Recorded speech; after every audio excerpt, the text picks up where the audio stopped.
There's an article released that was talking about Google asking journalists to tone down the story of massive, and that's quotes, Google Play security flaw. And basically it was that anybody who was downloading apps for from Google Play was having their information go right back to Google. So damage control. Pretty much. I I think that it's pretty ballsy just to say that, can you not say this? And that's pretty much just asking you to have this plastered everywhere.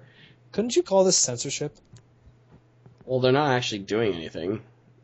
If they're actively... They're being polite about it. Yeah, if they're actively deleting things, then yeah, it's censorship, but... Oh, I guess it's just an evil company trying to save face, because, Google...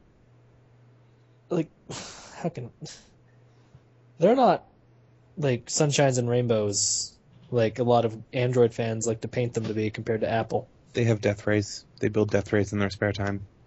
Lord knows the crap that's going on in those X labs they got going. They're building the Google box. It's like the Xbox of Google. What did we talk about last week? Oh, the driverless cars. They're building a driverless car. That was a long time ago. Two episodes ago. But it's really secretive, so Lord knows the crap they're building. But spaceships, game consoles. Do you think that Google will actually build a spaceship? Yes. Yeah, probably. They're going to call it the search engine. I see what you did there. But no, isn't this wouldn't any company do this? Wouldn't any company do this? In fact, I would say it'd be worse if, say, this is what's happened to Apple. But then again, no, because I read news reports all the time that there are security flaws in iOS, and yet Apple doesn't go make them change it. I guess Apple's just people are gonna buy our shit anyway, so we don't care. Well, the problem with these security flaws is that 90% of the time when they're accessing their information, they're selling it to other companies for demographics research and making a profit off of your information. That's without your consent. And that's entirely without your consent, which is why I would say that's a problem. Well, as soon as you click I agree, you consent to it. That's the problem. Because no one actually reads fine print. And it's not right to the consumer to do something like that, to just put this 100-page fine print jargon that no one is ever going to read ever, unless you're maybe a lawyer, and it's your job. If you want a more serious take on this, go watch the South Park episode, Human Centipede. It sounds very serious. I actually haven't seen that either, but I might have to watch that. You haven't seen that episode? No. Can I explain it? I think I can put it together, but... No, I actually don't think you can.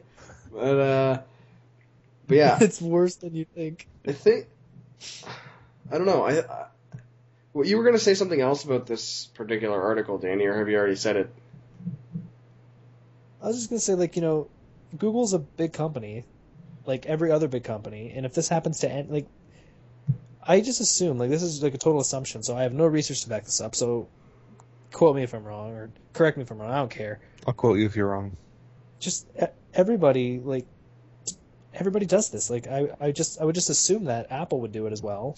Sony does it, and they fucked up big time, because when they store all your personal information, they get hacked and it gets leaked to everybody. I would just say companies do it left and right. They just don't know about it until they release something where it becomes evident that it's happening. Yeah, the main problem with this was that, and like the Sony hack leak, it was that they're leaking... or Google Play is sending the buyer's location and contact information to developers. So, it's not just your... email address. And yeah. Yeah, it's just companies saving face. Especially with the whole journalists saying to tone it down. Especially because Google's currently trying to kick Apple's ass, so they don't want any negative publicity. Because if you go onto any website that deals with smartphones or tablets or Google versus Apple, 99% of the user comments are Apple hatred and Google is God. Mm-hmm. So they're trying to keep that that public image that they're not the evil company compared to Apple, when they are an evil company because they are a big ass company and they just want to make money and they want to save face.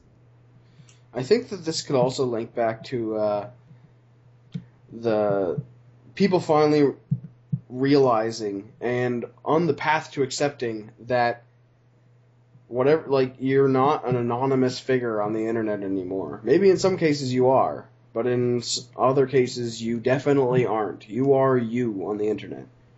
And I think it's only a matter of time until you have to actually say, like, it's not just a username, it's actually you. And there are sites that are moving towards that, especially with social networking. YouTube has it. Yeah, YouTube's trying to log do on it. to YouTube. Whenever I log onto my YouTube account, they would say, like, use your actual name. No. And I just immediately clicked no. And I remember, didn't Blizzard do this and they got a huge negative backlash for it? Don't think so. Their Battle.net. They you have the option to. No, I remember they were actually going to, like, do that, where they said you were going to have to use your real name, and people kicked up a fuss, and then they said no. They said fine. I think that if you know the person that you're playing with, it shows their real name, and then sometimes it goes to your Facebook. Maybe it's their email address. I should read into that, actually.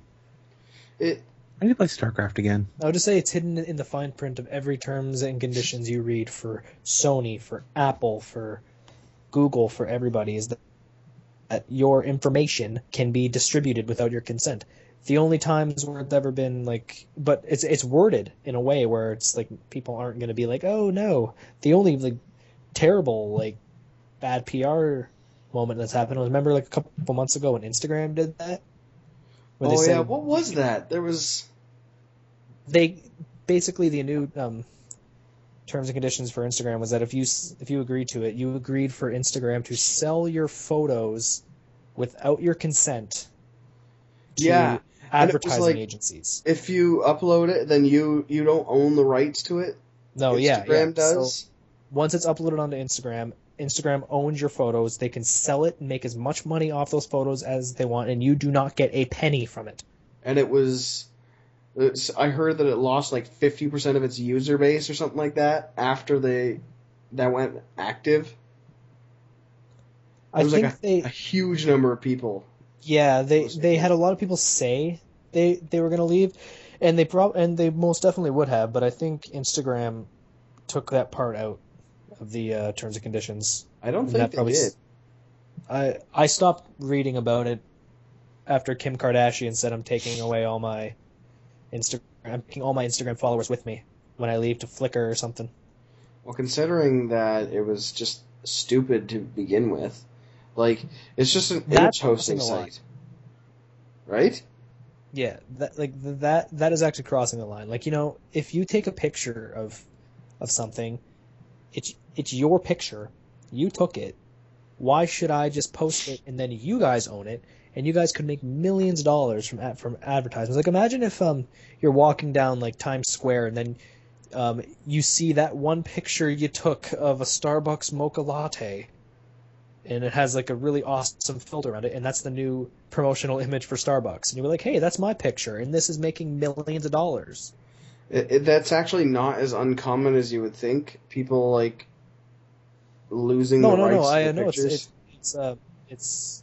It's not uncommon, but it's more like, Instagram was like the first company to actually really screw up in terms of letting people know that that's what they do. Well, from my photojournalism class, I learned that for a while there was, if you took a picture and sold it to, or gave it to, like, so let's say you were hired at a place and not just a freelance. You're hired for a paper or a website, and you take a picture for an event, and then you upload it to the website, and the article is written under your name, the credits is for yours, but later on they can use that picture anytime, even if you're dead, right?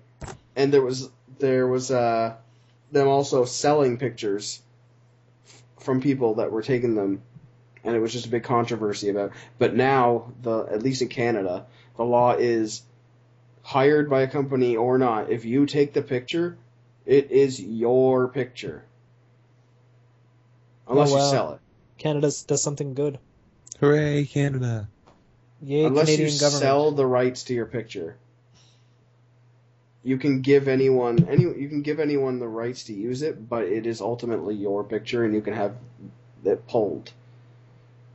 Well, this stems from the whole, companies just want to make money, therefore companies are evil, which means if they get negative publicity, they're going to save face. Instagram tried to say that they're not going to sell your photos. Google's trying to make journalists not make it seem as bad as it actually is. Is making money evil? Is it really? Well, when you're royally screwing over your customers, just look at the entire video game industry. But you're Depends a on how customer. much money. You don't have to pay people. No, but people are stupid and they're going to. Yeah. They're going to buy anyway. So then why are they? So then why are they evil? If argue with your wallet. They're taking advantage of people that I already acknowledge are stupid and not a good consumer. Why do I care then? All the power to them. No, I'm not saying if they want to keep going, yeah, but it's not like it's mean, it's evil, but it's one of those things if they can get away with it, they're gonna do it. The standard. What's the phrase? A necessary evil for them? Yeah. We're gonna keep being evil as long as people keep letting us be evil. For the greater good. Yeah, but simply look at making the money video game isn't industry. evil. No, not making. Okay, making money is not evil, but the way that they go about making money sometimes is evil. Having people give it to them? I'm sorry, you actually cut out there. I didn't hear that. It's not evil if the people are willing to give money for a product. Again, then they're stupid. I don't buy a lot of DLC because, if you use Capcom as an example, all the DLC that Capcom usually sells, especially for Street Fighter, that is content that was originally on the disc, and you're buying an unlock code for it. Mm-hmm. If you purchase that game, you spent $59.99 for that game. What is on that disc from that game you should own. But then no, Capcom locks it away, and they want to make more money, so that's where it's more power to them. We want to make more money. But what they're doing is they're selling you something you already own. Yeah, but that's misinformation. Evil. I find that's evil. But yeah, I don't know. What you were saying before was that it seemed like you were saying that a company was just making money, doing things maybe. Oh no. See, hey, I want more money in my life. But if you just want to make money, you're not evil. But it's just the way some companies go about wanting to make that money, where they actually screw over some people because people are willing to be screwed over. Well, putting out shitty, overpriced products is not. It's not evil, in my opinion, because then if you're stupid enough to buy it, then that's not the company's fault. It's maybe not the best way to make money because people are going to get wise to your scheme eventually, but then you get companies that are knowingly putting out a shitty product because they know people are going to buy it. That is a combination of we're going to do this because we're evil and that we're going to do this because people are stupid. So it's a combination of the two. It's stupid evil stupidity. Yeah, but if you look at it from the standpoint of trying to, let's say that Google is, which they are, on the cusp of technological advancement, right? They're one of the main people in there. And so but instead of going ahead and producing more and more innovative things, such as more powerful, I guess they already do that, but I mean even more powerful computers than anything on the market now that do other things, things that we can't even predict, just future technology. Instead of doing that, they just kind of step back, and I'm not saying that Google actually does this, but I'm saying a company could step back and just release a garbage product over and over and over again, like an iPhone, and not actually... I love how we say that, yet we all have iPhones. Yes, but and not actually innovate to do anything past that. I will say Google is the better of most companies. But my point with that was, it's not evil if a person's going to keep throwing money at a product that is essentially the same thing. I'm not the person that's going to buy the new iPhone as soon as it comes out every single time just because I have to buy it. I maybe was at one point. For those who had the thought that 4S way. buying the iPhone 5, the headphone jack is on the bottom now. Oh my god. But yeah, like I'm gonna use this one, my 4, until it dies, or I have an upgrade available, which I'm not going to have to pay for a phone at that point. I'm just getting it from my What's phone your next company. phone gonna be, Lee? I'm not sure. I was actually considering moving over to Android, but not for any allegiance reason, just because I think they have a better phone. But Android? well, yeah, most phones on that. I was thinking of Galaxy S3 in particular, or maybe S4 or S whatever The is S4 will out be out by the time at that I have an point. upgrade. Yeah, but yeah. What I was saying was, if somebody's going to keep throwing money, why? Isn't that not a smart thing to do? Would be to keep, because you're putting a product to what a consumer wants, not what's the best thing to do, right? Yeah, and that's what causes Google to stand out, because Google's actually like what I was saying, like they want to make money, which is fine. They put out great products, which is great, but somewhere in there, like I don't know, I guess it's just because like every other company has just been like from the stories I've read about, like how they put like what's the phrase I'm looking for? The consumer is always far down the list of their priorities, and they royally want to screw the consumer over. I guess that's tainted my perception of big public companies. Well, no, you as a responsible consumer is far down their list of priorities. The mindless, I have extra income that I want to throw at you, drone people that'll buy anything that they put out there are the people that they're making their products to. That's why Apple's so profitable. Yeah, they're the people that are going to go out and buy the next iPhone, the next MacBook. Even though I'm going to go on record right now and say that if you have the money to buy a MacBook, do not buy a MacBook. Buy the best, most kick-ass laptop on the market you can get. That's 10 times more powerful. And probably you can looks buy a better. $700 laptop, which is the same performance-wise as a $1,500 MacBook. Yep. You didn't hear that from us. You heard that from every tech specialist on the internet.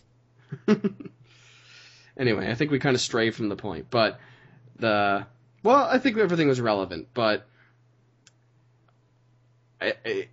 this article that was presented and the article I'm reading right now, is on Apple Insider, so it may be very biased, and it may be actually even incorrect, but I used it more as a springboard to talk about what we did talk about, so. I just don't like big companies. Yes, but yeah. I really just don't like big companies. No. Let's start our own company. Like, NERDcast Inc. see, with like big companies and all that,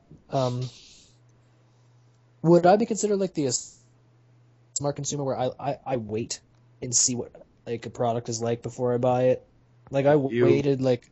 A smart consumer buys a product based on its cost and performance. Like and I didn't longevity. buy this. Like I didn't buy this iPhone because it's an iPhone. I wanted something that I can make phone calls with. I have access to Facebook, Twitter. I have email. I can text my friends, and this phone did that for me.